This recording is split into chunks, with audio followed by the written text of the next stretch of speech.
ये है कि जब सरमायादार निजाम बड़े बहरान का शिकार हुआ और इससे तक बहरान का शिकार हुआ कि बुश को यानी अमेरिका में रिपब्लिकन पार्टी ज्यादा रुजक पसंद और फौजियों की सपोर्टर पार्टी कही जाती है। बुश को भी बैंकों को नेशनलाइज करना पड़ा,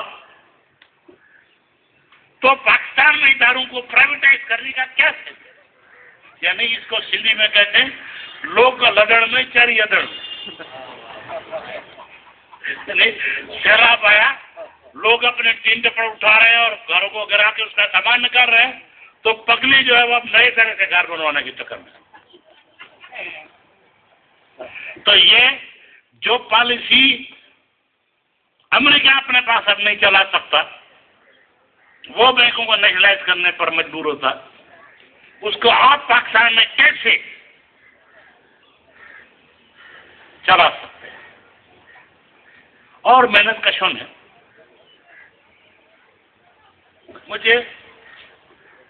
मुझे खुशी है, डॉक्टर हरीश ने बहुत सारी अहम बातें कही, उसमें एक बात जो लिखी हुई नहीं थी लेकिन मालूम है हम सबको, वो ये भुट्टो साहब को रोजाना जेल से कोर्ट ले जाया जाता और कोई इसका जो गार्ड जाती थी उनके साथ, उसका इंचार्ज कोई ना कोई डीएसपी या एएसपी या एसपी होता था। एक दिन एक नौजवान एसपी था, तो उसने भुट्टो साहब से पूछा, भुट्टो साहब आपको कुदरत ने फिर मौका दिया तो आप क्या करें? तो भुट्टो साहब ने कहा मैंने खाम का जमींदारों और सरमायादारों को छोड़ दिया, अब मुझे कुदरत ने मौका दिया तो मैं वो करूंगा कि लोग लेनिन और माओवादी को बोले। ये बात उस एएसपी के जरिए पूरे मुल्क में फैली, तो सारे मुल्क के जागीरदारों, वडेरों और सरमायादारों ने जियाउल के साथ मिलकर यह तय किया कि इस आदमी को अब जेल से जिंदा वापस नहीं आना चाहिए, वरना हमारा बेड़ा गर्क हो जाए। तो ये वो खाली भुट्टो साहब की शहादत खाली जमहूरियत का मसला नहीं था, इस निजाम को बदलने के मामला उनसे मंसूब किए गए, इस वजह से उनको शहीद करना जरूरी समझा। तो दोस्तों, आज डॉक्टर साहब ने सही कहा, वो इदारे जो अवाम को आपस में लड़वाते, यानी क्या ये हैरत की बात नहीं है कि वो जो वहां से मुतासरीन धकेल रहे हैं कि सिंध की तरफ जाओ, यहां पर वही इदारे और उनके लोग इस बात की कोशिश कर रहे हैं कि इनके खिलाफ फसाद करो। तो ये खाली हम लोगों को, मेहनत कशों को आपस में लड़वाने की साजिश हो रही है। इस साजिश से हम बचे तो यूं समझिए हम निजाम के बदलने की, पाकिस्तान इंडिया में तो इलेक्शन होते रहे, लेकिन पाकिस्तान में जब 53 में इलेक्शन हुए, ईस्ट पाकिस्तान में जुत्तू फ्रंट ने जीता, जिसने बाद में जरिए इतलात करवाई और उसमें कम्युनिस्ट पार्टी भी थी, तो हमारे मुल्क की एस्टेब्लिशमेंट ने फैसला किया कि अब पाकिस्तान के लिए इलेक्शन ठीक नहीं है। उसके बाद जाकर के 70 में इलेक्शन करवाए गए, लेकिन वो भी इस बुनियाद पर करवाए गए कि इसके नतायज को तस्लीम नहीं किया जाएगा।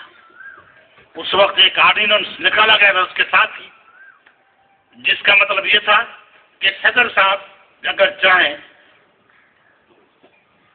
तो असेंबली के नतायज को तस्लीम न करें या उसके बनाए हुए कवानीन को तस्लीम न करें।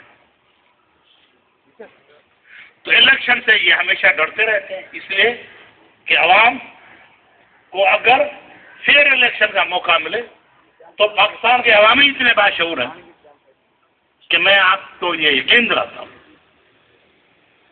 कि इंडिया में जमहूरियत है, लेकिन सोशलिस्ट इनकलाब इंडिया के बजाय पाकिस्तान के लोग पहले लाएंगे। पाकिस्तानी लोग ज्यादा बाशऊर है, इसी वजह से उनके खिलाफ साजिशें भी बहुत होती हैं। अगर हमें आपस में लड़ाने में वो कामयाब नहीं हुए तो सोशलिस्ट सिस्टम हम पहले, और उसके लिए मैं आपको इत्तेहाद कायम रखेंगे। तो इसके साथ ही मुबारकबाद भी कबूल करें कि आप मेहनत कशों का हक में मेहनत कशों की हुकूमतें ले आने में कामयाब। दोस्तों, मुझे आज हाउस बिल्डिंग फाइनेंस कॉर्पोरेशन के दोस्तों के बैनर बड़े नजर आ रहे हैं, और ये ऐसा इदारा है जो बड़े बिल्डर्स को तो कर्जे देता है लेकिन गरीबों को रुला तो इस वजह से मुझे ये कहना है कि आपने जो निष्कारी को रोकने की बात कही है वो तो सही है, लेकिन ये बात भी कही है, इसलिए भी मैं आपका ज्यादा मशकूर हूं कि लोन गरीबों को। दोस्तों, आपका इदारा इसी तरह जॉइंट डिफेंस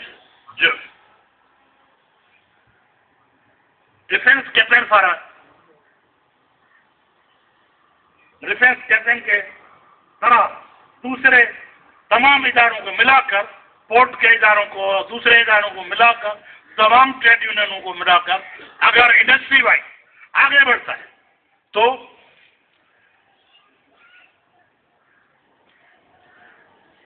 आप जमहूरियत नहीं, फासियों के हाथ के रोकने के नहीं, इनकलाब को लाने में कामयाब हो सकते हैं।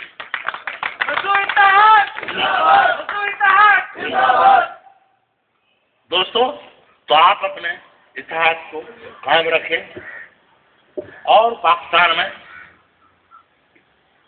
ये अमेरिका कोशिशें तो कर रहा है, लेकिन आप यकीन रखिए कि वो आपके पास निजाम बदलने की आपकी जद्दोजहद को रोक नहीं सकता। वो अमेरिका में नहीं रोक सकते तो आपके पास कैसे रोक सकते? आपकी शऊर की जो ताकत है वो सबसे बड़ी ताकत है, और आपको पता है कि फौज को लोगों के करीब नहीं आने देते। सिविल आबादी में ताल्लुकात मत रखो, मत जाओ, घूमने फिरने मत जाओ, बाहर निकलते हो तो रिपोर्ट करके जाओ, फिर रिपोर्ट करके उसी टाइम के अंदर आ जाओ, तो लोगों से ताल्लुकात न बने। समझे कि अगर लोगों से अगर फौज के भी ताल्लुकात बने तो उसके नतीजे ये निकलेंगे कि फौज लोगों की साइड पकड़े, और ये हो सकते कि फौजी सिपाही, मैं उसको कहा करता था, मेरे तजुर्बे फौजी कैंपों में कैदी के चीज रखा था, मैंने ये कहा कि सिपाही भी केले की तरह है जिसके ऊपर की वर्दी तो सख्त है लेकिन अंदर किसी मजदूर या किसान का बेटा मीठा मीठा नरम नरम होता है। उसके साथ आपका अगर रास्ता रहे तो भी आप इनकी काफी बदमाशियों को रोक सकते। दोस्तों, काफी दोस्त हैं उन महफिलों की जिन्हें फिलहाल इजाजत लेता हूँ।